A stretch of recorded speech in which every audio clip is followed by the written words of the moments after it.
กองประชุมใหญ่ผู้แทนองค์คณะพรรคเมืองแมดครั้งที่5ได้เปิดขึ้นอย่างเป็นทางการในวันที่24 หาวันที่25 กุมภาพันธ์ 2025 นี้อยู่สโมสรของเมืองแมดแขวงเวียงจันทน์โดยการเป็นเกียรติเข้าร่วมของสหายท้องสวรรค์วงสัมพันธ์รองเลขาพรรคแขวงมีสหายคำเปลี่ยนแสงสวัสดิ์เลขาพรรคเมืองเจ้าเมืองแมดมีการนำของแขวงคณะซี่นำการกระเกียมกองประชุมบรรดาสหายในคณะบริหารงานพรรคเมืองพร้อมด้วยผู้แทนกองประชุมเข้าร่วมทั้งหมด106สหายต่างหน้าให้สมาชิกพรรคจำนวน 1,400 สหายในทั่วเมืองสหายคำเปลี่ยนแสงสวัสดิ์กรรมการพรรคแขวงเลขาพรรคเมืองเจ้าเมืองแมดกล่าวเปิดกองประชุมครั้งนี้ว่า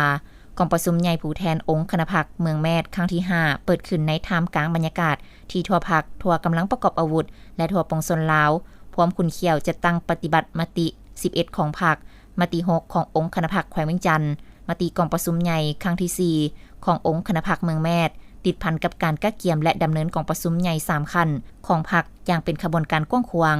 ทั่วเมืองมีเสถียรภาพทางการเมืองอันนักแน่นสังคมมีความสงบและความเป็นระเบียบเรียบร้อยเศรษฐกิจสังคมมีการพัฒนาด้วยจังหวะที่ดีประชาชนบรรดาเผ่ามีความสามัคคีปองดองเป็นปึกแผ่นมีความเชื่อมั่นต่อการนำพาของพรรคพร้อมกันสร้างสรรค์พัฒนาบ้านเมืองการคุ้มครองรัฐตามที่สร้างรัฐแห่งกฎหมายเทอละก้าวเสริมขยายสิทธิเป็นเจ้าของประชาชนโดยประชาชนและเพื่อประชาชนทันแถวสมาชิกพรรคพนักงานได้รับการยกระดับบำรุงสร้างในขบวนการเวียกงานตัวจริง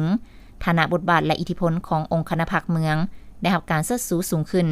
สามารถนำพาเมืองแมดพัฒนาด้านเศรษฐกิจสังคมไปสู่ความเจริญศรีวิไลย์อย่างบ่หยุดยั้งกองประชุมใหญ่ครั้งนี้เป็นเหตุการณ์อันสำคัญยิ่งในชีวิตการเมืองสังคมของตนเพราะว่ากองประชุมใหญ่แม่นวาระสำคัญที่คณะสูงสุดของเมืองตกลงรับรองเอาหน้าที่ทิศทางวิกงานที่สำคัญเพื่อนำพาเมืองแมดก้าวขึ้นสู่จุดหมายมั่งคั่งเข้มแข็งในอนาคตนำเอาความหังมีผาสุกมาสู่ประชาชนสำหรับกองประชุมใหญ่ผู้แทนองค์คณะพรรคเมืองแมดครั้งที่5จะได้พร้อมกันค้นคว้าและรับรองเอารายงานการเมืองขององค์คณะพรรคเมืองและแผนพัฒนาเศรษฐกิจสังคม5ปีครั้งที่5ปี2025 5ปี2029พร้อมกันนั้นก็จะได้เลือกตั้งเอาบุคลากรเข้าในโครงประกอบของคณะบริหารงานพรรคเมืองสุดใหม่